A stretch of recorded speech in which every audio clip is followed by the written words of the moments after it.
Is there anything I should say that you thought of? Is there anything you thought of that I should announce? Is there anything you thought of that I should announce? Okay, in the review session, but other than that.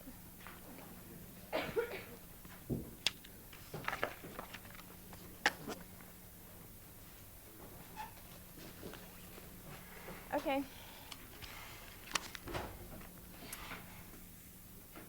Is it 9 o'clock now? Okay. Dr. Boyd's out of town today, so I'm going to be giving the lecture today. So a couple announcements. We have a room for the review session. So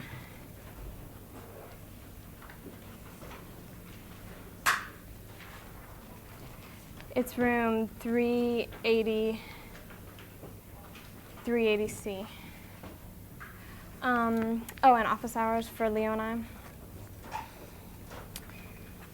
We're going to do the homeworks are due every Wednesday for those of you who weren't here. And we assigned one on Wednesday, and I brought copies of the first 2 lectures, but I didn't bring copies of the homework, but it's on the web. So office hours for Leo and I, we're going to have them Tuesday 7 through 9 p.m., of course, and then some Friday from 2:30 through 4:30. And on Monday, there's a review session, and Dr. Boyd's going to have office hours on Monday, and those are on the web. So that should be good. We'll see how that goes. If not many people come Friday, we'll put them somewhere else. Okay, so I think that's all the announcements I have. Does anybody have any questions? Where are your office hours? Oh, I'm sorry. We don't know which one, but it'll be in one of the rooms in Bambi. It's either 414 or 415. So, yeah, we haven't signed up yet, so this is assuming there's going to be some free space at that time. Okay, any other questions before I start the lecture today? Okay.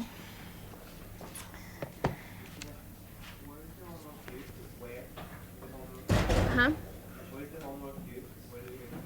Oh, to Denise, right? Do you know what her? It's Denise has the office in ISL, a cube, you know, in Duran, in the ISL area where all the offices are. So I don't know what the number is, but that'll be on the web too. Okay. Any other questions? All right. So last time, just to quickly, in case somebody wasn't here or whatever, to remind you what you guys did last time. So if you guys can't hear me or can't see, let me know.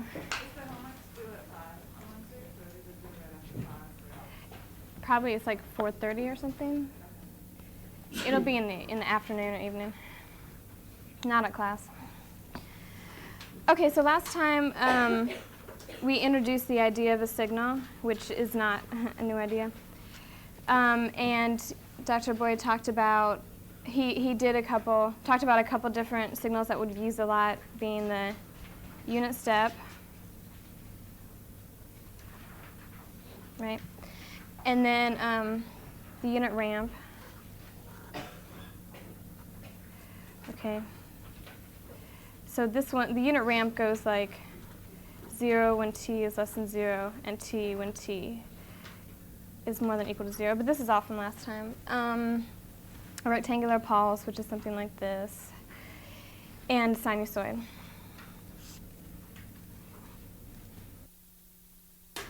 Whatever. So, okay, and then he talked about the different measures of the size of a signal, and there were like five or six of those. So, and they're all a little bit different. So he just made the point that none of them is correct. They're just depending on the application, you might want to measure the signal in the different ways, like the maximum it's going to be, or the average, and different things like that. So he talked about size. Okay, and then he talked about qualitative properties,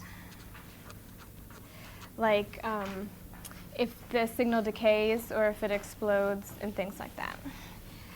So he just did a lot of definitions and notations and things like that last time, okay?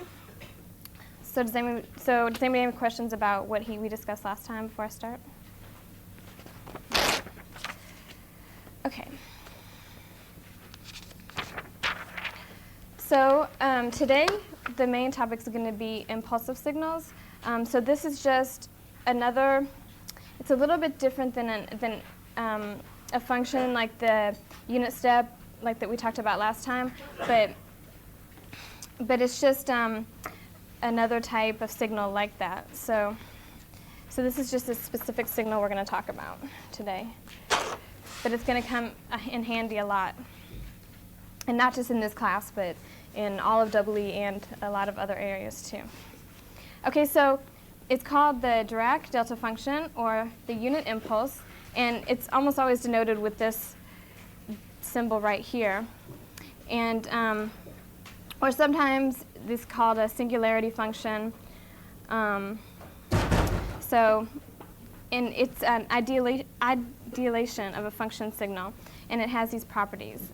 So has anybody ever seen this before?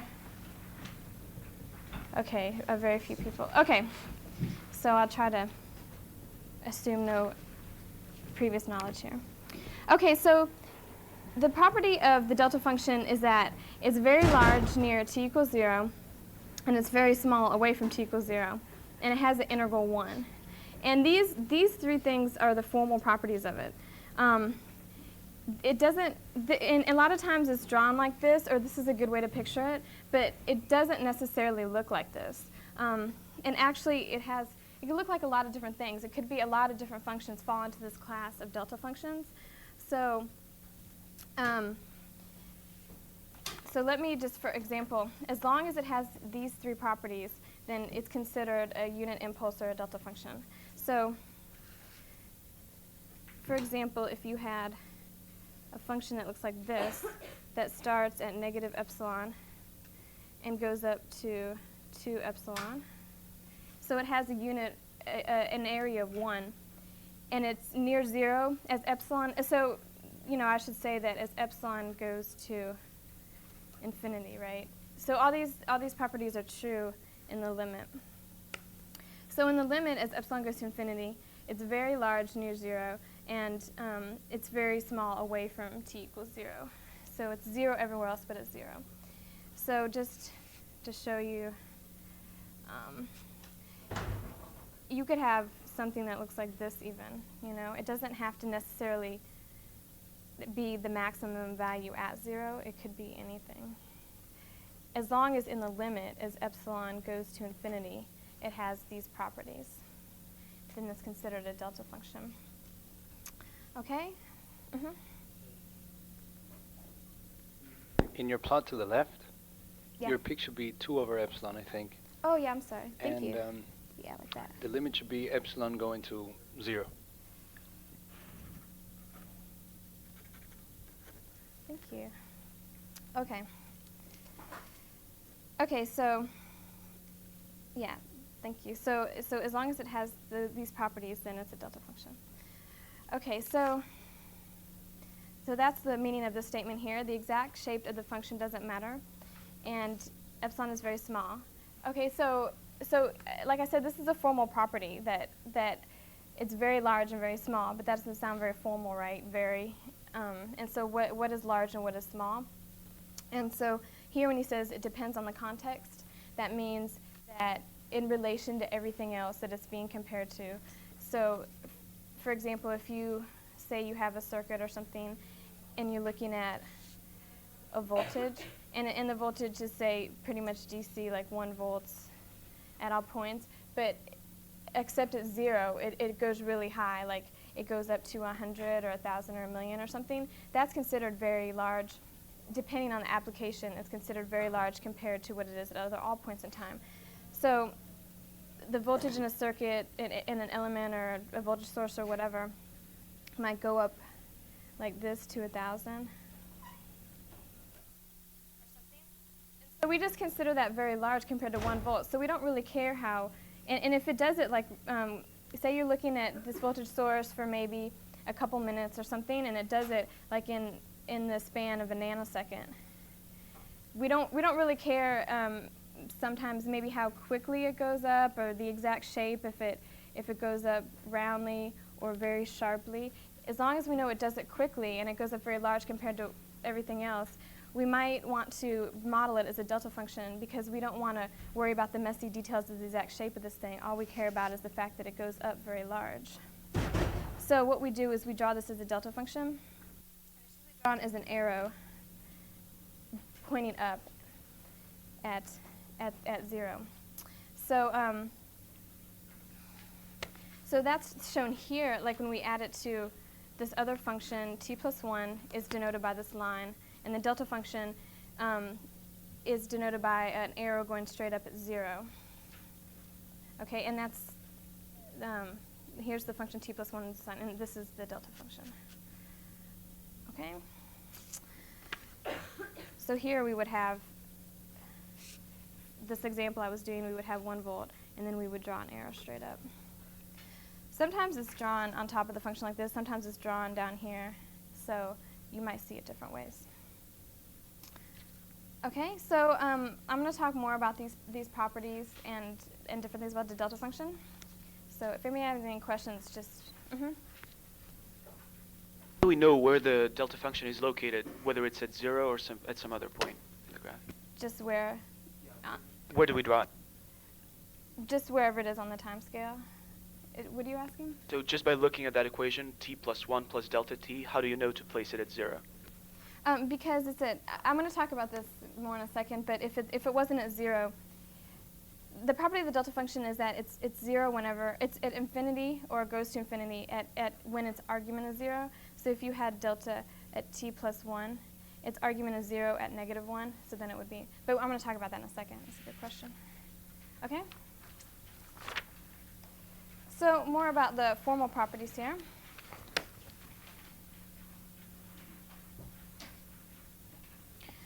Okay.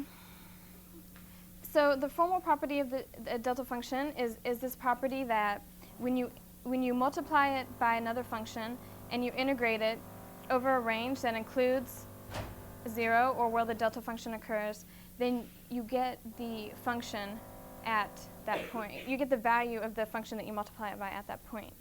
So I'm going to try to, so you understand, so I'm going to try to explain this in 2 ways. I'll try to do it a little bit conceptually first so you can maybe see why this happens, and then maybe a little more mathematically, but not all that, all that mathematically. Okay? So let's just say we have some function, f of t. And we multiply it by a delta function, which we denote like that.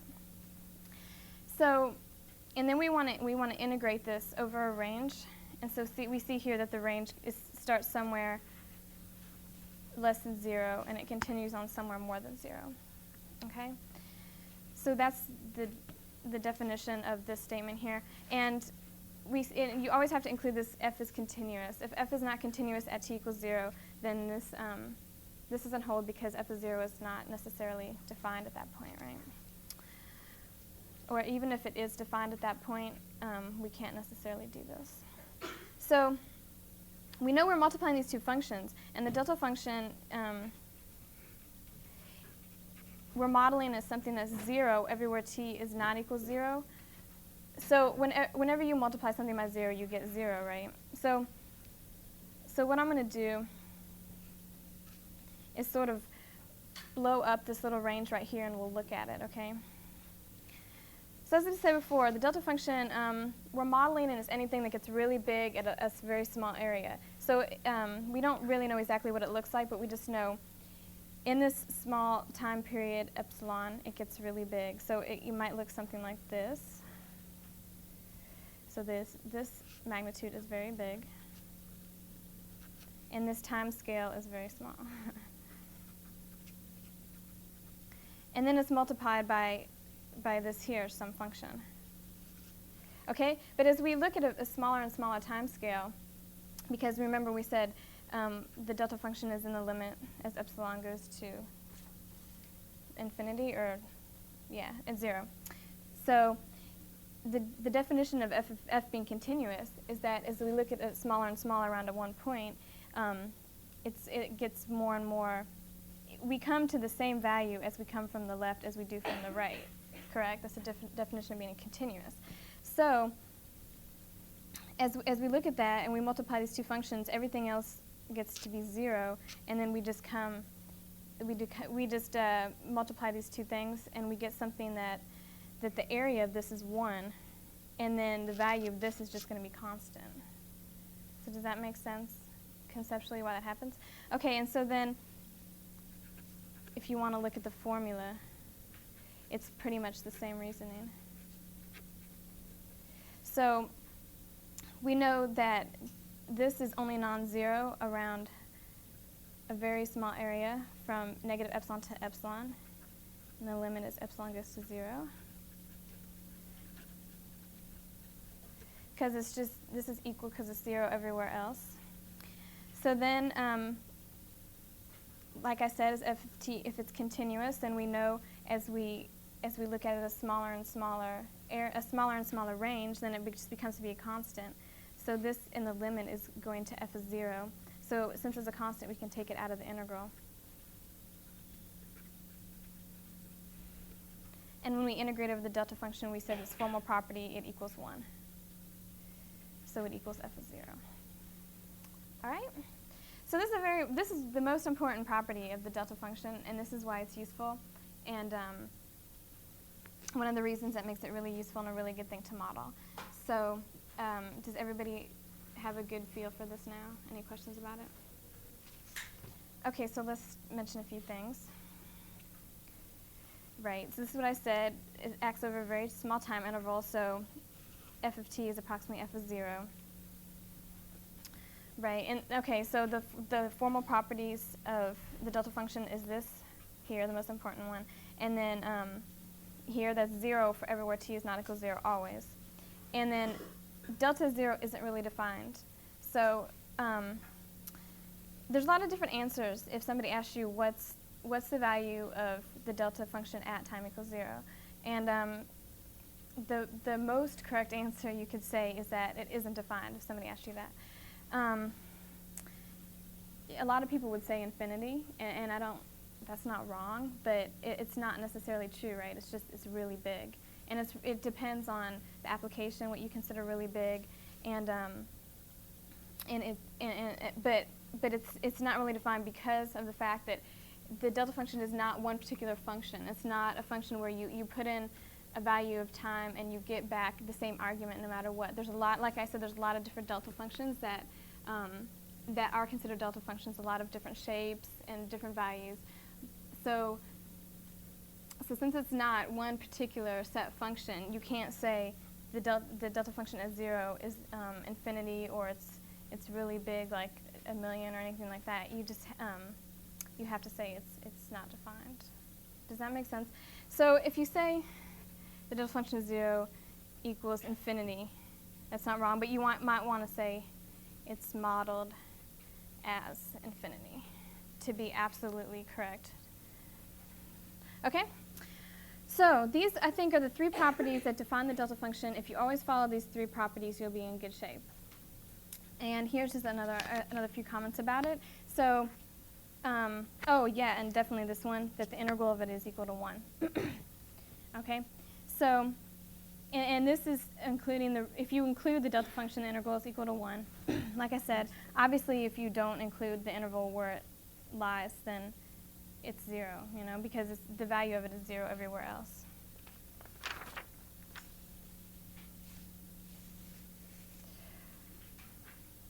Okay, and this is another good point, that if you try to ask what's the integral of it starting or ending at 0, there's not an answer to that question because of the fact, like I said before, there can be a lot of different shapes that define the delta function. It's not one particular function. So we don't know if the majority of the area lies to the left of 0, to the right of 0. We just know that it's all really, really close to 0. So if you don't want to break up that range when you integrate over it. If you model a delta function, you're obscuring a lot of the facts about the actual function, like the shape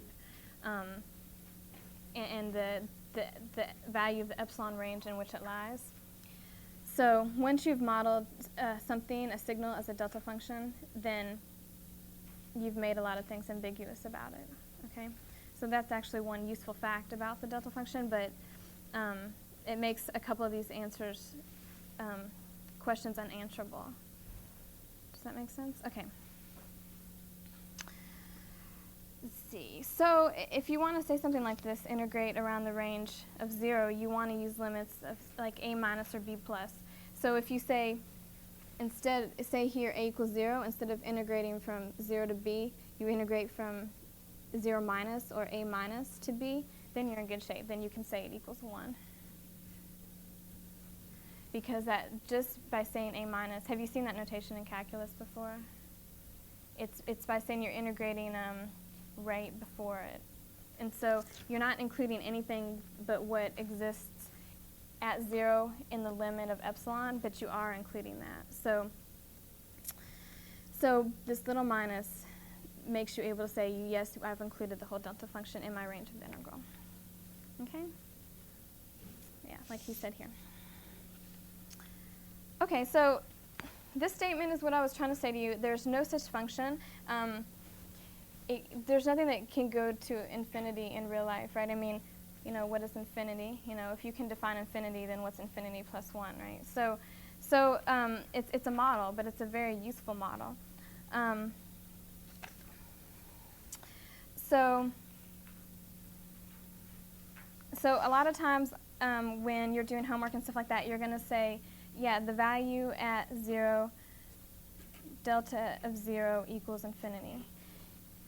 Because that's what the delta function is modeling, but that's not absolutely correct. So you're going to be using this, but understand that it comes from the fact that there's going to be a lot of different signals that are very, very big around a very, very small range that we want to be modeling, and that's what it's doing. Okay. Okay. So, and it's also not a function. I like to call it a class of functions because there's so many different things that can be modeled as a delta function. And for some applications, a signal might be able to model as a delta function, and for some applications, it might not be able to. So it's all objective. Okay, so should I said everything I wanted to? Okay, so now pretty much you know everything you need to know about delta functions. And you have all the information you need to know about it, but I'm just going to talk about some of these properties more and then the neat things we can do with it, okay?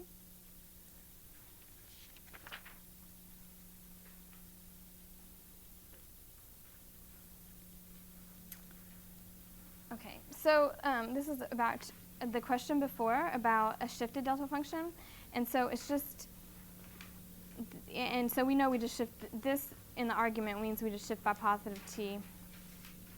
So this would be drawn as something like this. Okay, so a good thing to remember about the delta function is that it's modeled as infinity at the point where the argument equals 0. Okay. Okay, so then this statement here is just the equivalent of what we said before about what we had before was from a to b. A function f of t multiplied by the delta function equals f at 0. So this is the same thing, but we just use this shifted delta function. And you can go through the same reasoning that we did before to show that this is true by having a function. Are nodes supposed to read shifting or sifting property? It's sifting. I'll make a comment about that later. But yeah, I think the first time I learned that too, I thought it was a typo for you. But the reason why it's called the sifting property is because, okay, so we integrate a function by the delta function, and we get this one value, this value right here. So the delta function, in a way, it's like, you know what a sifter is? Like when you're making a cake and you have flour and or like you're at the beach and you're doing sand. Anyway, so it's like a thing with a bunch of holes in it, right? And so the delta function is sort of like that. It's like a big thing with one hole in it, and you're pulling it through the function, and just one value remains. So that's why it's called the sifting property. It's not important, but I thought the same thing because it's a shifted delta function involved in the sifting property. Okay, so So for the same reasoning here, we multiply the delta function by another function, and we integrate over a range that includes the delta function. A is somewhere in here, and B is somewhere out here. And we get the value at that point. Okay? So here is an example.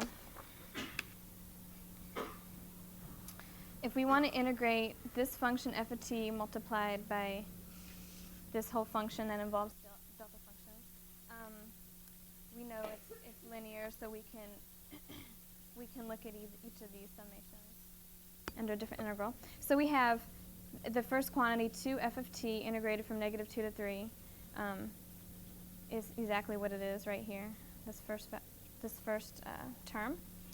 Okay, so then we have f of t multiplied by delta of t plus 1, integral from -2 to 3. So let's start out.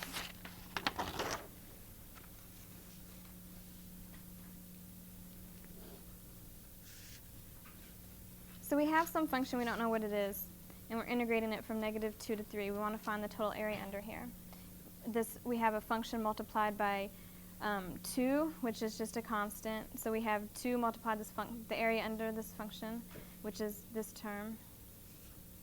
And then we have this delta of t plus 1 is a impulse function at t equals -1. My scale is off. But we know that if we integrate over a range that includes the delta function, so it sifts out the value at that point. So we just get the value of the function at -1. Okay? So if this value was, it's just some number, right? It's no longer a function of t. Say this is 2 or something, then this answer would be 2. Now we have the function multiplied by 3 times the delta function at 1. So we have another delta function here at 1. Multiply that as function, integrate it over the entire range. And so from this property, whatever the value is at that point, that's what that would be. And then it's scaled by 3. So we multiply whatever the value of the function is at 1, t equals 1, multiplied by -3, and you get this value here. So whatever these are, but they're going to be. Okay, and in this term, we have a delta function at t equals -3, but we're integrating from -2 to 3. Okay, so this delta function equals 0 everywhere in the range we're integrating. So that's why it's a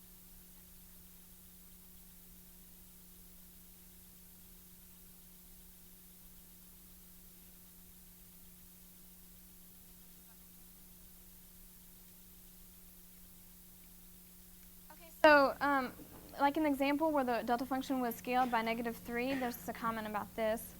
So you can scale a delta function, and you sort of get into circular thinking, like how can you scale something that has a magnitude of infinity, right?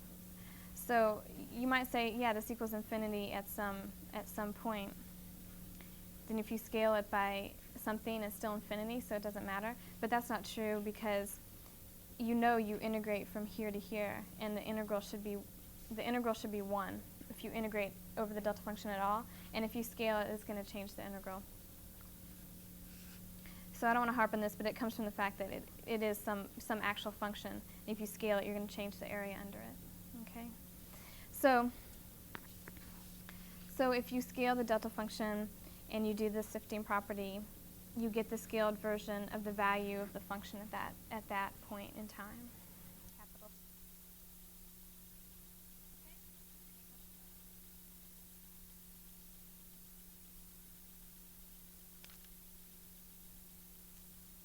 Okay, so now we can sort of talk about where this is useful and maybe some physical interpretations, and it'll make a little more sense. So it says here, impulse functions are used to model physical signal. They act over short intervals, like the definition, and whose effect depends on the integral of the signal. So what that means is, if we have a physical signal, that we maybe don't really care about what its actual shape is or how it behaves, but maybe we care more about its integral. Like there's a couple examples here, but we're going to do one with a capacitor where, say, what is that? The current equals C dV over dt. And that also equals, so we have, it equals, integral I equals, so the integral I is related to the voltage over it, and it's also related to the charge on it. So say the current changes really quick, and we don't really care about how the current is actually changing, but we care about the charge in the capacitor. That is, that's one example of why we would use a delta function. Okay, so that's what this comment means. So the effect depends on the integral of the signal. So here's the physical example, though, so we don't have to really think about electrons or anything. So you have, I like to think about it as a baseball bat, right? You're hitting a baseball. So the baseball has some kind of velocity as it's going from the pitcher to the hitter. And then the bat, which is a force, acts on the mass in a very, very short interval of time. And you see here it's like 0.999 seconds to 2.001 second. So that's pretty short compared to the time that it actually gets from the pitcher to the hitter, and then from the hitter to wherever it's going. Say it's a home run, it gets out of the park. That takes, several seconds, right? So this fraction of a second is pretty insignificant compared to that. So, so the baseball bat acting on the ball, right? We don't really care, like, let me get a piece of here. In this short period of time, from 1.999 to 2.001, the baseball bat just gives a force to the ball. And say, we don't know what it looks like. It might start really big and go down. It might go up. And it doesn't even have to be positive. It might do something like this, It might pull it back a little bit before the ball releases, before the bat loses contact with the ball. So, but we don't really want to, if it's something curvy or something strange, we don't want to analyze every little detail about this in this short range. We don't want to have to take derivatives and things like that. All we care about is the what's called the mechanical impulse, or the inertia, or the momentum, or that it's going to receive. We care about from when it leaves the bat to from what happens after it leaves the bat. Like if we want to analyze what it takes to make a home run, then we care about the total force delivered to the ball, right? And not the actual details at every nanosecond of the force delivered to the ball. You might care about this, but you might, there's lots of times you wouldn't, and you don't want to know every detail of this. So we model it as an impulse. If this is the force, then we model this as an impulse. The integral of it is called I, so we say it's scaled here by I. So the area under this is we now call I, which is the mechanical impulse. Okay, so then if the blow induces a change of velocity, right? I mean, the ball is going towards the batter, and then it goes away from him. So the change in velocity is equal to 1 over the mass times the integral of the force. And so that's the change in velocity we care about. This is the velocity we care about to see how far it's going to go. Well, we care about the angle and all that kind of stuff. But this is the velocity we care about to see if it's going to be a home run. This is the velocity when it reaches the batter, like 90 miles per hour or whatever. Okay? So this is a good physical example about why we would model something as an impulse and only care about the integral under it, and not, as long as we know it's acting over a very short amount of time, and it's very big. The force on the ball at that short amount of time of the bat is very large, compared to anything else it encounters, right? I mean, the air resistance or whatever, the force acting upon it, gravity, and this, it's not anything compared to the really short, hard force that it gets when the bat hits it. Okay? Okay, so this is a good physical example. Any questions about this example? There's some physics equations and details in here, but this is the gist. Mm-hmm. Is the 1 over the V2 minus V1 equals 1 over m, is that supposed to be intuitive or is that a definition? This is, it comes from something in physics where you get force equals mass times acceleration. So, so and then the acceleration is the derivative of velocity. So you have mass times the velocity, right? And then you take the derivative, you get acceleration. So here, so, yeah. Okay, so you have 1 divided by the mass times the integral of the force is the integral of acceleration. So that's the change in velocity. So, I mean, this is from physics, you know, you don't, you should know this, but you don't, you're not expected to. It's just a good example. Okay. Okay, but here's a double E example.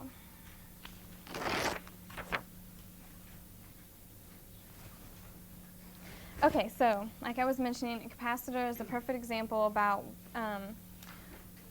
why you'd want to model something as an impulse. Because here, let's see, we know a capacitor, this I equals C dV over dt. So everything you've learned in 101 is that because of this, if voltage is a continuous function, current doesn't change instantaneously. So if the voltage is, we're looking at things that are still continuous in the voltage, but say it changes so quickly, we want to model it as something changing instantaneously. Then that's when the impulse comes in handy. We can, so these are, say, some voltage equations. We want to model it as something that changes instantaneously because it changes so quickly, we don't care about the details of it. We then model the current as an impulse. And the magnitude of this current, it's really neat because it's the charge, the area underneath it. So I'll show you why that is. Okay, so a large current acts over a short amount of time. So, and we also know the integral of I equals the charge. So if you take the integral of both sides of these equations, integral of I equals CV. I'm suppressing the t here. They're functions of time. So we know the integral of I, and we know charge. So that's where this comes from. Charge equals capacitance times the voltage. Okay, so if we integrate over I, we get the charge.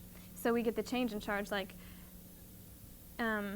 say the only time that current changes is from negative epsilon to epsilon, a very short amount of time.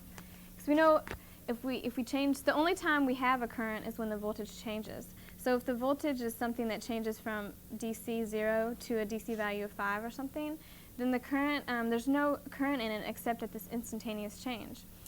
And so if you integrate over the current, you get Q at time equals negative epsilon minus Q at time equals positive epsilon.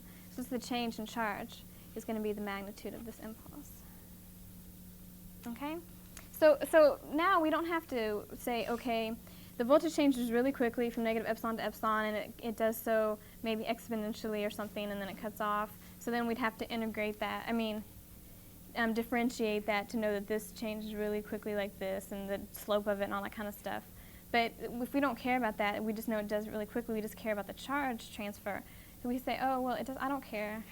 It just, it does it really quickly. So I'm going to say this is an impulse with the magnitude of Q. Okay, pretty cool, huh? Okay, so that's the reason behind these statements. The resulting change in the voltage is the voltage, this should be the final one minus the initial one. Sorry about that.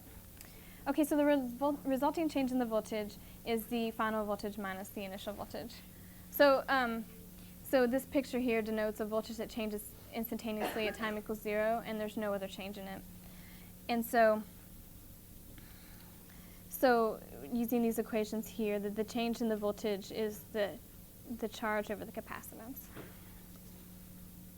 So like I said, we can approximate the current as an impulse at time equals capital T, or whenever it has that voltage change, with the magnitude of Q, which is charge, so the units are coulombs. Okay, so like I said, by doing this, we obscure the details of the current signal. We obscure the shape of how it changes, and actually also we obscure the maximum value of it. We don't know if this is a capacitor that has some limit, like it'll blow up if the current gets above a certain value, then we've actually obscured that detail, and we can't, by modeling it as an impulse, we can't get that detail out of it anymore. We can't get the maximum current. So that might be one negative to do using that model. But so that's what I mean, if we obscure this detail. So for example, the maximum current, we don't know what that is anymore. Okay, so because we don't know what the pulse, if it actually what it represents. Okay. And in the same way, because the current is the derivative of the voltage, we've obscured the details of how exactly it changes. But it preserves the total change.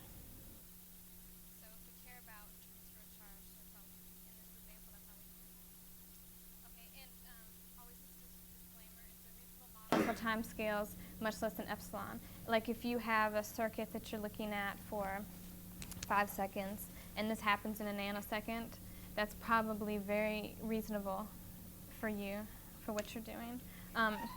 If it's a transistor or something like that in the computer, a nanosecond might not be insignificant if you have millions and millions of them. So of course it just depends on the application. Okay, so this is a good example, a doubly example of why you would use the impulse. And there's a lot of information in here. Does anybody have any questions about this?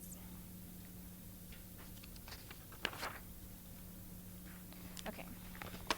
So here's some more sort of mathematical properties of the impulse function that are going to come in handy. Okay. So the integral of a function with an impulse has a jump at each impulse, right? If you integrate, if you have an impulse, here it has an area in a very epsilon small amount of time. And if you integrate over that, you're taking the area as you go along in time. And as you come to this point, all of a sudden the area changes very, very quickly. So if you take, this is some function, and you take the integral of that function, you're taking the area 0, 0, 0, 0, 0, and then you get here, and the area in this very small epsilon amount of time jumps up to 1. And then you know the integral is always the area. If you do the integral from 0 to t or something, it's going to be 1 from then on. So the integral of a delta function is a step. And conversely, anything with a jump, any function that has a jump in it in value that's not continuous, the derivative is going to have a delta function involved. Okay. So here's an example. So let's look at the picture first and just, like I was saying, intuitively think about this. If a function has a jump in it and you want to take the derivative, it's going to have an impulse function. So if you know from calculus here, you see this and you want to take the derivative and it's non-continuous, you might just say, if you're very technical, that the derivative doesn't exist at those points, which is technically correct. But if you want to say, I know an impulse function isn't really a real function, but it's it's really neat, and I want to use it, then we can say, okay, well, I'm going to say the derivative is an impulse function, and if we use the formal properties of the impulse function, then this will be very consistent, and the math will always work out. Okay. Also, what's really neat is that the value of the jump from here to here, if this goes from 2 to 5, then the magnitude of the impulse function is 3. Okay, so let's see this example. Maybe that'll show why that is. Okay, so here's a function u of t, and it has a value everywhere. We have 1 added to the rest of it, so here's a constant 1 plus a delta function at 1. So I guess that's here. minus a delta function at 2 with the magnitude of -2. Okay, so we have 1, and then at time equals 1, it has the value of 2. So this is 1 plus 1 equals 2. And so this magnitude of this delta function is -2. So we have 1 minus 2 equals -3. Negative 1. Okay, so and then you want, this is a voltage or something like that in a circuit, and you want the current, so you take the integral of this function. Okay, so so integrating it, you're finding the area as you go along in time. So, okay, so this is, let's see, to be absolutely correct here, we're going to define this from when t is more than or equal to 0, this function. Okay?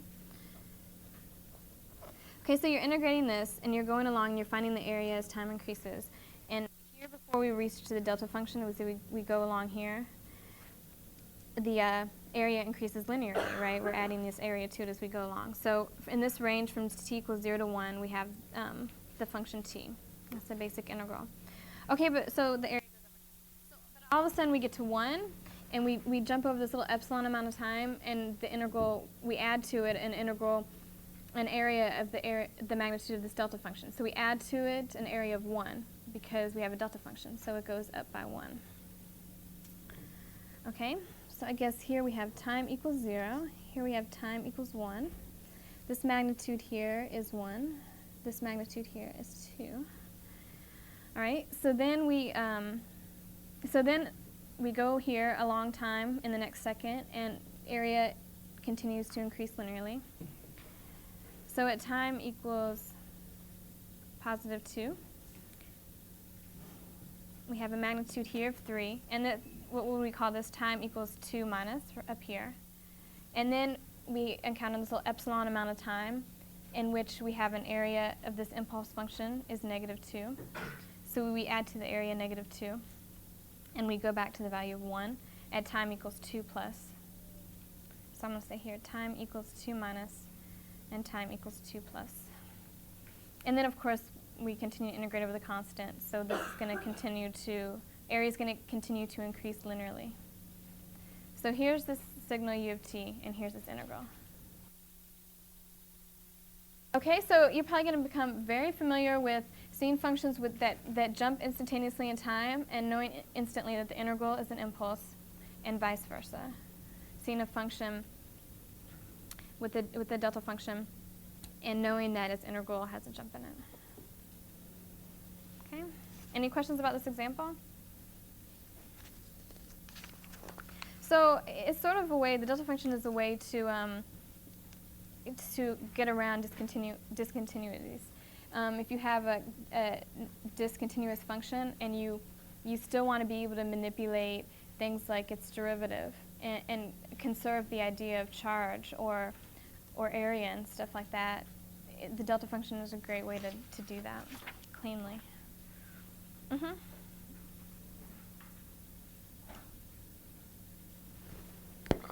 Question on the last page. On the example? Yeah, the last example. Oh, can you show the example, please? On the TV? Yeah, like, what's that thing under t equals +2? Like, what's that big thing? 1 minus 2? Here? Yeah, what's that Oh, one? I was just showing that at t equals 2, you have this constant function 1. This is 0 at t equals 2, and this is -2. Well, this the magnitude of the delta function is -2. The value at t equals 2 is not actually -2, but the magnitude of the delta function. So this is you'll probably write things like this isn't technically correct. So the value of this function here is actually 1 minus infinity, right? But if you sort of want to label the graph, I would label it as 1 minus 2 equals -1. But that's very mathematically wrong. If there's any math majors in here, they're probably going crazy. But what I was trying to represent is that we have a constant function that value 1, and then we have a delta function whose we call it a magnitude of negative 2, meaning that its integral is negative 2. Its area in this epsilon space. Okay? So that's what I was trying to denote. Does that answer your question? Okay, so can we go down here? So we've looked at the delta function. You might say, what's the derivative of the delta? We know the integral of the delta function now looks something with a jump, a step, or something. So what's the derivative of it? So am I out of time? Just about. Okay. So we'll talk about this later. Thank you.